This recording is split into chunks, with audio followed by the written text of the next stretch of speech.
쫓아가서 그 세력을 물리치고 그 처자식을 다 결국 구출해내지 않습니까? 그러면서 철저히 깨달은 것은 따라서 기도만이 살 길이다. 이걸 깨달은 거예요. 응? 기도만이 살 길이다. 자기 깨와 자기의 여러분 어떤 그 수단으로 되는 게 아니고 기도만이 살 길이다. 그걸 철저히 느낀 겁니다. 그래서 사무엘하로 넘어가면 사무엘하 2장을 보면요, 다윗이 어떻게 변합니까? 한번 봅시다. 그 후에 다윗이 여호와께 여쭈어 아뢰되 내가 유다 한 성읍으로 올라가리까 여호와께서 이르시되 올라가라. 다윗이 아뢰되 어디로 가오리까 이르시되 헤브론으로 갈지니라. 이제는요, 그런 그 시행착오와 그런 실패, 그런 위협 속에서 철저히 깨달은 것은 기도만이 살 길이다.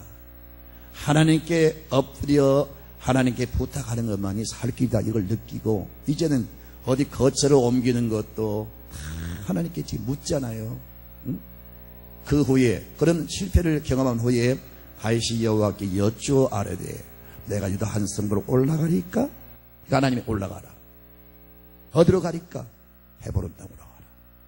이제는 구체적으로 하나님 질문하면서 응답받고 움직이는 걸 볼 수가 있습니다. 저와 여러분의 삶이 그렇게 돼야 됩니다. 즉각 하나님의 음성이 없어도 즉각 제가 무슨 환상이 안 보여도 절대로 하나님을 의지하면요, 하나님이 피할 기도 되시고 담력도 주시고 또 지혜도 주시고 하나님이 구체적으로 이렇게 또 사인도 주시고 음성도 주시고 심지어 환상을 열어서 우리의 가는 길도 여러분 열어주시고, 그래서 다윗이 그런 실패를 통해서 철저히 하나님을 의지하는 그런 모습으로 변화가 일어납니다. 여러분, 우리는 이 땅을 살아오면서 그런 여러 가지 위기 앞에서 얼마나 시행착오가 많았고 얼마나 여러분 위기를 많이 여러분 만났습니까? 이제 더 이상 여러분 인간의 재주와 꾀를 앞세우지 말고 철저히 하나님 앞에 의지하는 기도하는 사람이 되십시오. 그럼 하나님이 반드시 살 길을 열어주실 줄로 믿습니다. 대적을 내가 직접 물리치지 않아도 하나님이 직접 하나님의 방법으로 그 대적을 나를 괴롭히는 원수를 물리쳐 주십니다.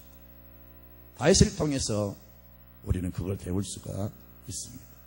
여러분, 우리의 억울함도 아십니다. 우리의 형편도 아십니다.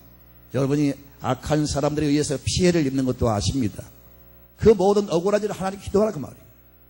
그러면 하나님이 그 세력을 꺾어주시고 그 악한 사람들로부터 피해를 입지 않도록 지켜 보호해 주실 줄로 믿습니다. 베드로가 예수님의 수제자로서 대단히 담력 있는 것처럼 보입니다. 예컨대 예수님이 겟세마네 동산에 기도하실 때 그 중에 제자 중에 하나인 가룟유다가 예수를 팔았잖아요. 그리고 은 30을 주머니에 넣고 이제 예수님이 은밀히 기도하는 그 장소로 결국은 그 원수들을 이끌고 예수를 죽이려고 모의하는 그 세력을 친히 앞장서 인도하면서 예수님이 계신 곳 오셔서 예수를 부르지만 음흉한 목소리로 그 음흉한 눈을 여러분 흘기면서 비웃는 그 모습으로 다가와서 예수를 붙잡으려고 할 때에 베드로가 분노가 폭발해서 차고 있던 칼을 빼가지고 그 제사장 말고의 귀를 내리쳤잖아요. 대단한 의로운 행동입니다. 박수 칠만 합니다. 정말 용기 있는 모습입니다. 그건 사람의 생각이고 예수님께서 그 검을 가지고 말고의 귀를 쳐서 그 귀가 땅에 떨어져 뛰고 있는 그 모습을 바라보고 예수님이 베드로에게 칭찬하신 게 아니고 너 대단히 용기 있는 사람이 잘했다, 하나님 우리 주님이 칭찬하신 게 아니고 베드로야 검을 집에 도로 꽂으라. 검을 쓰던 사람은 검으로 망한다. 오히려 책망하셨어요. 그렇게 용기 있는 사람이 결국은 용기를 발휘해야 될 때는 어떻게 했어요? 예수님이 이제 결박돼서 끌려갔습니다. 그 가야바 뜰에서 신문을 받습니다. 그런데 거기 예수님이 신문당하는 그 자리는 가지 못하고 양심의 가책이 있어서 멀리서 그 예수님의 그 신문당하는 모습을 지켜보다가 그 집에 수종드는 그 여자 그 하인이 당신도 예수 한 패지요? 물으니까 벌벌 떠면서 아니다고 부인하잖아요. 또 재차 물으니까 여러분 예수를 모른다고 부인하잖아요. 나중에는 예수를 막 저주까지 하잖아요. 이게 베드로의 모습이에요. 여러분 예수님이 그렇게 어떤 두려움 속에 어떤 위기 속에 빠질 때 베드로가 실패할 것을 아시고요 미리 말씀하셨어요. 따라서 시험에 들지 않도록 깨어 기도하라. 아멘. 기도하지 않으니까 결국은 자기 의분으로 자기 어떤 뭐 패기로 자기의 무슨 배짱으로 하다가 결국은 주님께 책망을 받고 결국은 예수님 그 고난당할 때 예수까지 부인하고 예수까지 저주하는 그런 그 몰상스러운 꼴로 결국은 여러분 비춰지는 베드로의 모습을 볼 수가 있습니다. 여러분 예수는 겟세마네 동산에 기도하셨습니다. 뭘 놓고 기도했을까요? 악한 무리들에 의해서 여러분 예수님이 이제 끌려가는 것을 십자가에 고통당하는 것을 다 놓고 기도하신 줄로 믿습니다. 그러니까 기도 승리하니까 모든 걸 다 승리하시고 결국은 십자가를 통해서 우리의 구원을 이루신 줄로 믿습니다. 기도는 결심을 보증하십니다. 기도는 우리의 기도를 보증합니다. 아까 맞대고 있으니까 섣불리 나가지 말고 엎드려 기도해서 위로부터 능력을 받으시고 주님의 사인을 받으시고 움직이시기를 바랍니다. 내가 직접 싸우지 않아도 하나님이 하나님의 방법으로 능하신 팔로 하나님 멸하여 주실 줄로 믿습니다. 우리 그걸 믿지 않아요. 하나님이 살아계심을 믿지 않아요. 그러니까 하나님 앞에 내가 이길 수 없는 어차피 못 이긴단 말이에요. 그러니까 이길 수 없는 그 문제를 하나님께 맡기자는 거예요. 그럼 하나님은 알아서 하실 겁니다. 두 번째, 우리가 그런 상황을 만날 때 악인을 통해서 하나님께서 주시는 메시지가 있어요. 그냥 이 악한 현상 다 여러분 그냥 마냥 다 안 좋은 게 아니에요. 그런 일들을 통해서 믿음의 사람들을 깨우는 겁니다. 믿음의 사람들을 여러분 타락하고 곁길로 가는 사람들을 그런 상황을 만나게 하고 그런 악한 사람 붙여가지고 회초리로 사용해서 하나님의 사람들을 깨우시는 거예요. 하나님 역사의 주인 되십니다. 역사의 수레바퀴를 하나님이 움직이십니다. 수많은 사람들이 거대한 하나님의 연출을 따라 지금 연기를 하고 있는 겁니다. 악한 사람들은 악한 모습으로 지금 연기를 하고 우리는 우리대로 지금 이 세상에 주어진 역할을 지금 감당하고 있는 겁니다. 근데 꼭 아십시오. 하나님은 절대로 악한 사람들을 주인공으로 쓰지 않습니다. 악한 사람이 세상을 완전히 여러분 장악할 것 같죠. 하나님은 악한 사람들을 주역으로 쓰지 않는다는 걸 기억하시기 바랍니다. 하나님 저와 여러분을 이 시대에 이 땅에 보내시고 우리를 통해서 하나님의 역사를 이루어가기를 원하세요. 근데 우리의 모습이 전혀 하나님을 닮지 않고 하나님의 의도, 하나님의 사인을 모르고 있어요. 하나님이 이렇게 우리를 쓰시려고 하는데 우리의 모습은 점점 세상으로 여러분 어두워져 가고 우리의 모습은 망가지고 우리의 모습은 하나님 쓰시기에 합당치 않는 모습으로 자꾸 변해간단 말이에요. 그리고 하나님의 의도에서 빗나가고 있단 말이에요. 죄라고 하는 것은 뭐냐? 하마르티야 방향이 빗나갔다는 거예요. 하나님은 우리를 이렇게 쓰시려고 우리를 불렀는데 자꾸 곁길로 가는 거예요. 그래서 악한 사람들을 붙여가지고 우리를 깨뜨리는 거예요. 그래서 우리는 무조건 원망하고 무조건 우리는 부정적으로 생각하지 말고 그런 경우 나에게 피해를 주는 사람, 나에게 악을 행한 사람이 있을 때 겸손히 왜 하나님께서 이 사람을 나에게 붙였을까? 내가 왜 이렇게 억울하게 이런 고통을 당하고 있을까? 이런 것을 원인을 분석하시면서 하나님이 나를 회개하라고 이런 사인을 주시는구나. 하나님이 나를 자신을 스스로 깨뜨리고 변화시키라고 이런 기회를 주시는구나.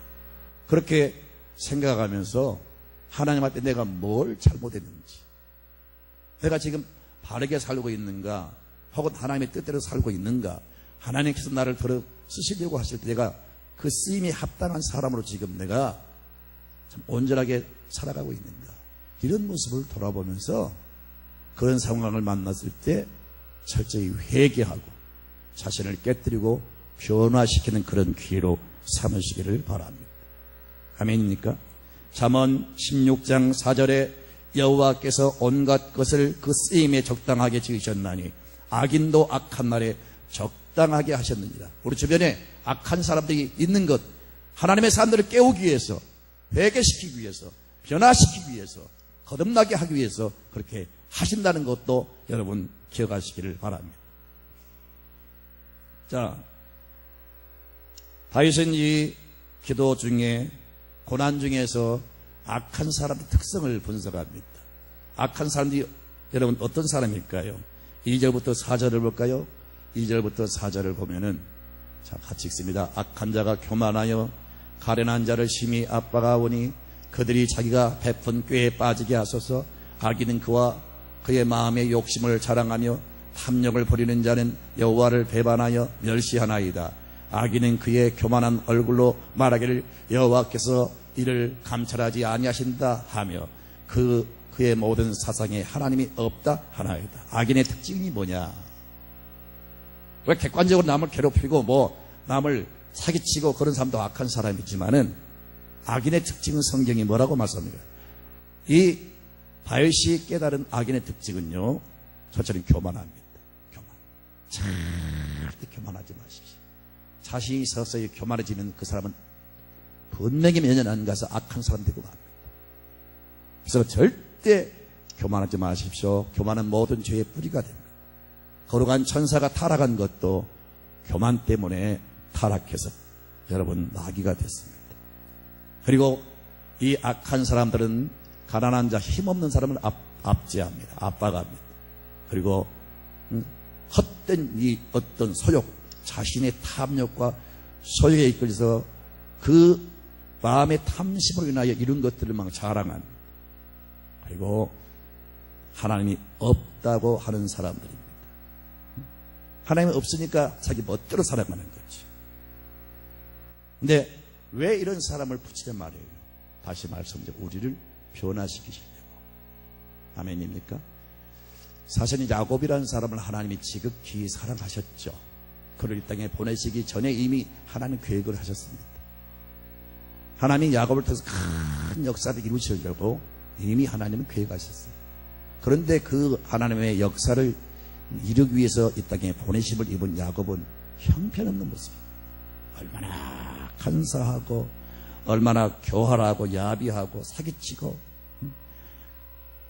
하나님을 믿는다고 하면서도 하나님의 어떤 부르심을 입은 사람임에도 불구하고 그의 인격과 그의 모습은 너무너무 아니었어요. 너무 야비하고 사기성이 많은 사람이었습니다. 이런 사람이 과연 하나님을 섬기던 사람일까? 어떻게 하나님 이런 사람을 쓰실 수 있단 말인가? 의심이 들 정도로 야곱은 바로 형편없는 사람이었습니다. 그런데 하나님께서는 야곱을 사랑하시기 때문에 그의 계획은 변함이 없습니다. 그래서 하나님은 그를 여러분 변화시키기 위해서 누구를 붙입니까? 삼촌 라반을 붙입니다. 라반은 삼촌이지만 삼촌을 향해서 살겠다고 갔지만은 의지했던 그 사람이 철저히 다윗을 속입니다. 훨씬 라반은 야곱보다 단수가 높은 사람. 계속 야곱보다 더 교활하고 더 야비하고 그 집에 딸이 있지 않습니까? 라헬이죠.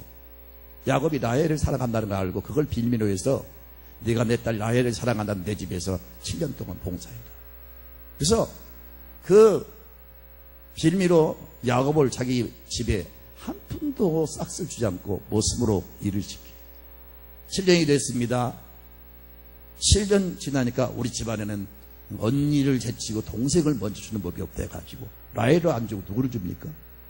레아를 붙여버리잖아요. 그리고 네가 여전히 내 딸 라헬을 사랑한다면 7년 더 일해. 그래가지고 7년 동안 또 무슨 살이 하지 않습니까? 20년 동안 10번이나 이런 그 싹쓸 변형을 해요. 계속 거듭거듭 그 사기꾼 라반한테 당하면서 야곱이 거기서 서서히 무너지게 되는 겁니다. 그러면서 하나님께 막 매달려 기도하는 가운데 하나님이 복을 받는 비결을 알려주신 거 아니겠어요? 성경은 자세히 말씀하지 않지만 신풍나무, 버드나무, 또 무슨 나무예요? 살구나무 가지를 꺾어서 껍질을 벗긴 다음에 알록달록 무늬를 내서 그 가축들이 우물에서 물을 마실 때 우물가에 그걸 꽂아두어라. 그래서 양들이 그 물을 마시고 고개를 쳐들면서 알록달록 눈앞에 그 꽂혀있는 나무의 무늬를 보면서 그 짐승들이 새끼를 잉태하는 겁니다. 그래서 그 토실토실하고 아주 좋은 양들이 그 그림을 보고 전부 다 알록달록 새끼를 낳는 거예요. 그래서 하나님이 알려준 방법으로 거골하게 20년 동안 머슴살이로 그저 계속 당하고 살았는데 하나님이 기적적인 방법을 통해서 그 야곱이 거부가 됐습니다. 그렇지 않습니까? 그래서 그가 거부가 돼가지고 이제 고향 땅으로 내가 출세했느니 성공했느니 그런 뻐기면서 지금 짐승 떼를 이끌고 종들을 앞세우고 지금 집으로 가는데 하나님은 아직도 변화가 안 된 야곱을 깨뜨리기 위해서 누구를 붙입니까? 그의 형 에서를 붙이지 않습니까?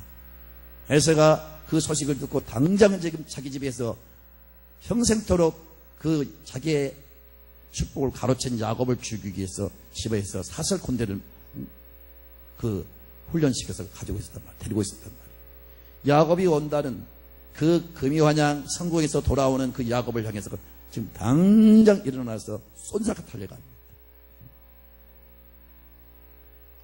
그래서 이제 야곱은요, 뭐 출세고 성공이고 뭐 다 끝난 거예요. 그 성난 에서의 칼날에 의해서 그는 하루아침에 다 죽을 수밖에 없게 됐습니다. 그러니까 막 겁이 나고 막 마음이 타니까 야복 강가에 앉아가지고 하나님 부른 거 아니겠어요?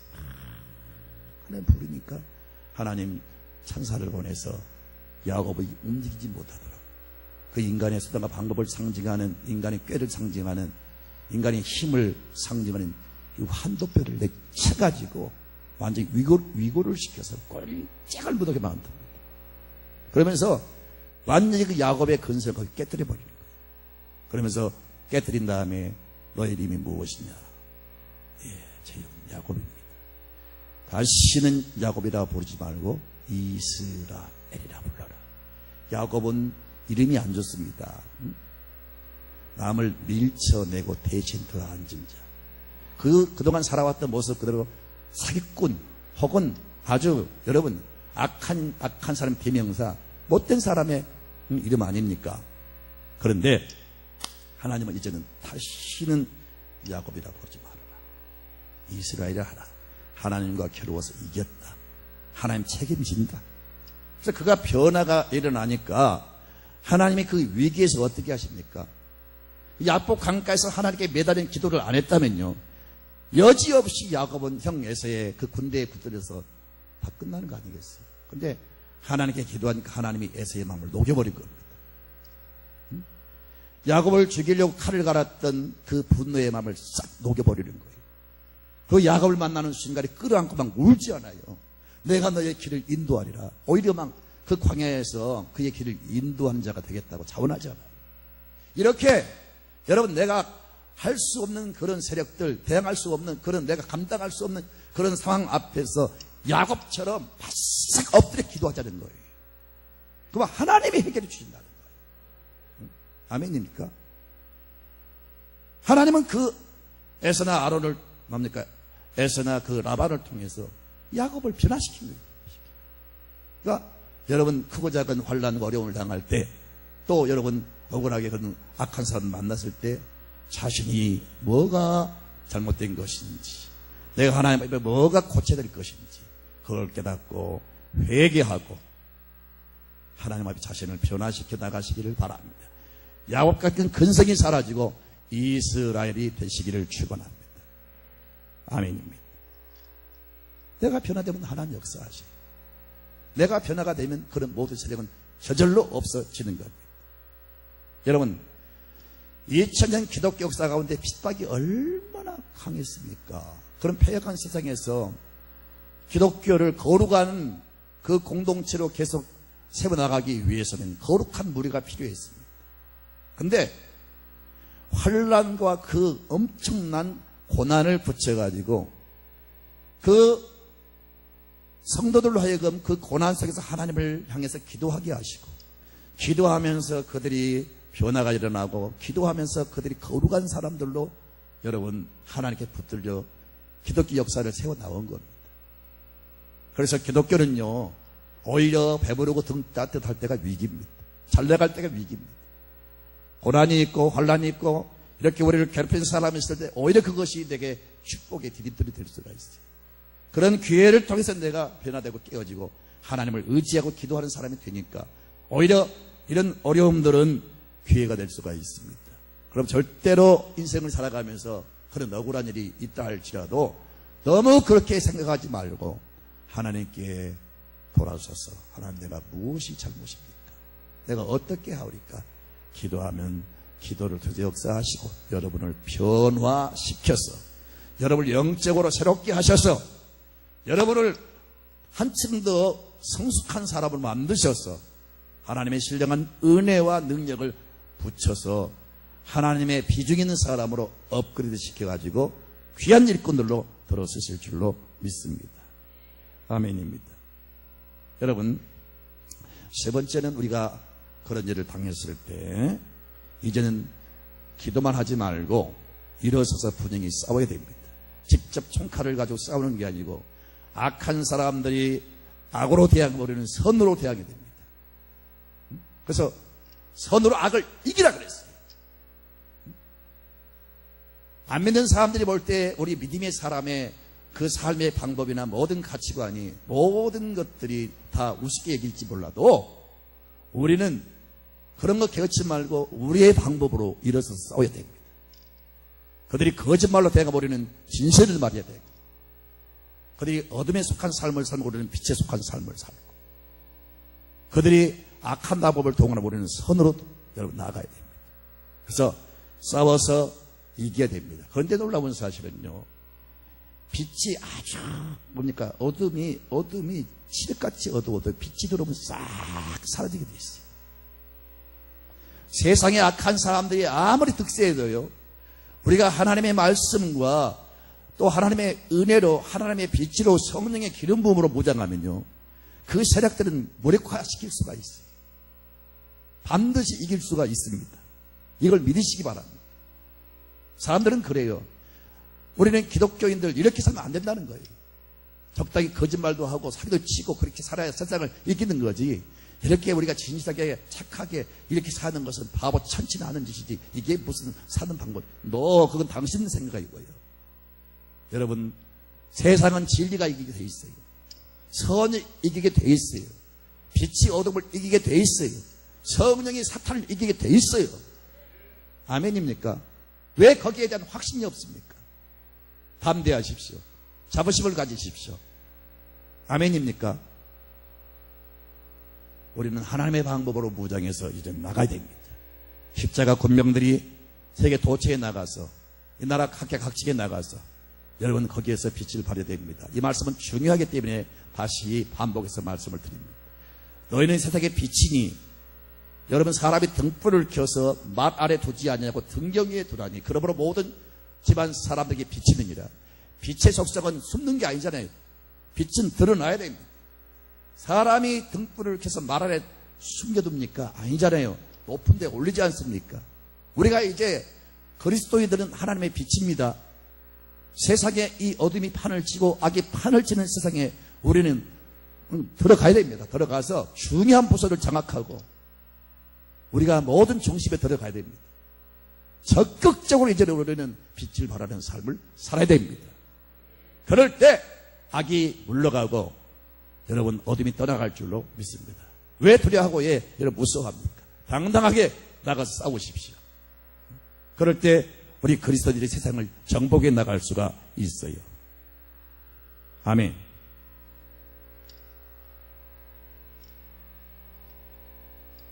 그런데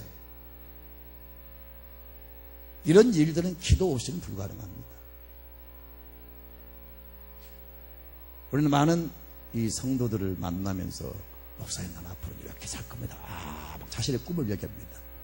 나는 죄송하지만 기도 안 한 사람은 절대 믿지를 않습니다. 하나님의 일은요, 기도 안 하면 안 됩니다. 절대로.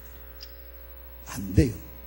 내가 그걸 소원하고 내가 그런 꿈을 가지고 있다 할지라도 기도를 안 하면 그 일을 감당할 만한 일을 맡기지가 않아요. 그런 인물이 될 수가 없어요. 내가 하나님께 기도할 때 하나님이 그 일을 감당할 수 있는 그 기도하는 순간에 주세요. 아멘입니까? 그리고 자꾸 그 일을 내가 하겠다는 어떤 열정이 막 가슴에 불이 붙어요. 그래서 주님이 주신 그 능력과 열정을 가지고 여러분 그 일을 하는 거지, 내가 무슨 신념 가지고 무슨 배짱 가지고 천만의 말씀 안 되는 겁니다. 세계 복음화 세계 선교요, 죄송하지만 기도 안 한 사람은 절대 못합니다. 그건 단순히 입에 말장난에 불과하고요, 내가 선교한다, 내가 세계를 위해서 뭐 한다, 내가 앞으로 무슨 일을 한다, 현재 기도를 안 하면 그 사람은 그 일을 절대 이룰 수가 없습니다. 기도할 때 하나님 능력을 주십니다. 기도할 때 하나님이 그 길로 우리를 이끌어 가십니다. 기도할 때 마인드를 주시고 기도할 때 지혜를 주십니다. 무엇보다 기도할 때 내가 그 일을 하리라 하는 어떤 불타는 열정이 끌어오르는 거예요. 그래서 그런 사람이 그 일을 하는 겁니다. 예컨대 느헤미야가 여러분 그 바사 나라의 여러분 아닥사스다 왕의 밑에서 여러분 장관으로, 술 맡은 장관으로 있었어요. 그는 유대인입니다. 그런데 조국에서 온 몇 사람을 통해서 이스라엘 예루살렘의 성벽이 다 무너지고 불탔다는 소식이 들립니다. 그러니까 자기는 비록 파사 나라의 장관으로 있지만 조국이 그렇게 됐다니까 너무 괴로운 거예요. 그 저절로 불이 났으니까 악한 사람들이 와서 불을 지르고 다 무너뜨린 거예요. 이 소식을 듣고 이 느헤미야가 하나님께 매달려 기도합니다. 기도하는 가운데 하나님의 사인을 받습니다. 네가 가서 그 일을 해라는 거예요. 네가 가서 그 일을 하는 거예요. 너 기도만 하지 말고 네가 가서 성벽을 쌓고 네가 가서 다시 재건시켜라. 그래서 그런 열정이 이제 그런 사인을 받으면서 내가 가리라 결심을 하고 하나님 앞에 기도를 합니다. 하나님, 내가 열정만 가지고 되는 게 아니지 않습니까? 그 길을 인도해 달라고 기도를 하는 가운데 여러분 느헤미야 1장 11절을 좀 보시겠어요? 1장 11절 시작. 주여 구하오니 귀를 기울이사 종의 기도와 주의 이름을 경외하기를 기뻐하는 종들의 기도를 들으시고 오늘 종이 형통하여 이 사람들 앞에서 은혜를 입게 하옵소서 하였나니 그때 내가 왕의 술관원이 되었느니라. 이게 무슨 말씀이냐면, 하나님, 내가 그 일을 하기를 원하신다면 이 사람들 앞에서 은혜를 입게 하옵소서. 이 사람들은 아닥사스다 왕과 당시에 권력을 쥐고 있는 주변의 사람들을 말하지 않겠어요. 장관이 그 임무를 버리고 저 이스라엘 가서 성벽을 쌓겠다, 누가 허락하겠어요? 이 일을 누가 협조하고 어떤 왕이 이걸 허락하겠냔 말이에요. 근데 불가능한 일이지만 하나님, 왕의 마음을 움직여 주시옵소서. 내가 왕의 은혜를 입게 해 주십시오. 그런 기도거든요. 그래서 놀라운 사실은 그 파사 나라의 장관인 이 사람이, 느헤미야가 그 먼 길 960km면 부산을 왔다 갔다 하잖아요.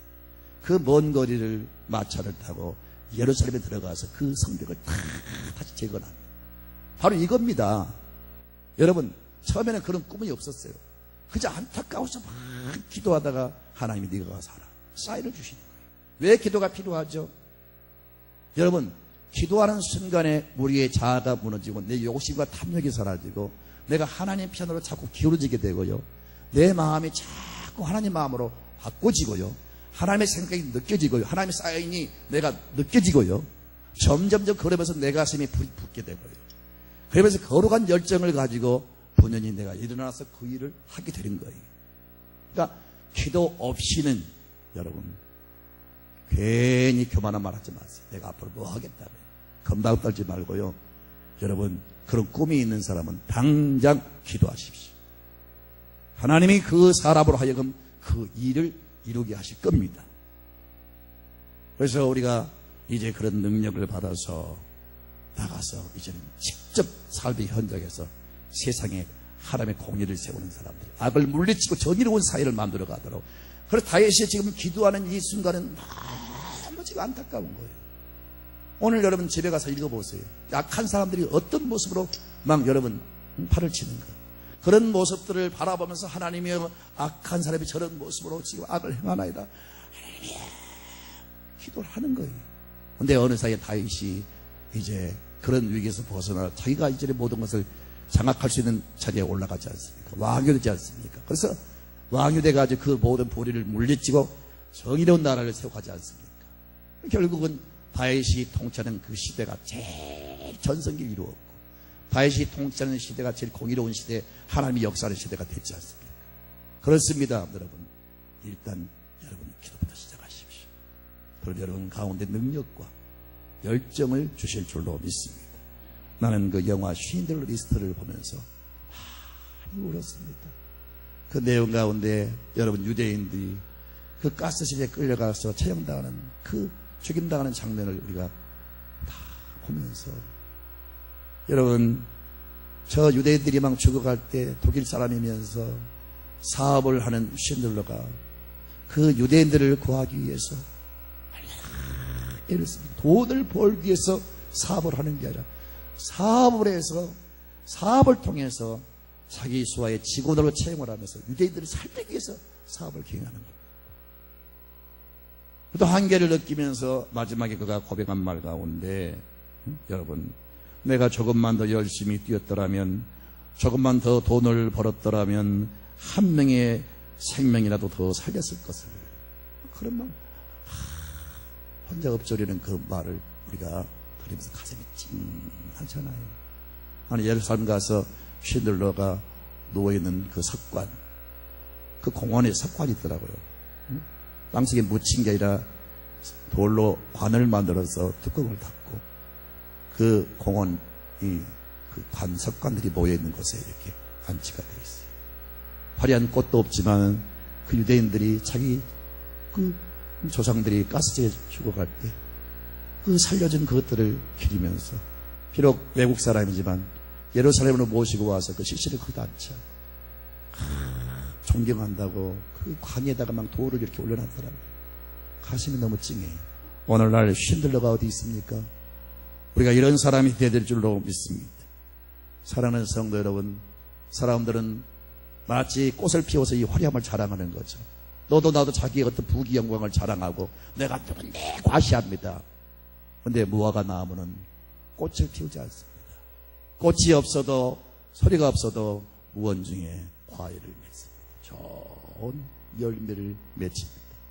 우리 화사한 어떤 모습은 없어도 여러분 은밀한 가운데 조용한 분위기 속에서 아름다운 신앙의 결실을 맺는 성도가 되시기를 바랍니다.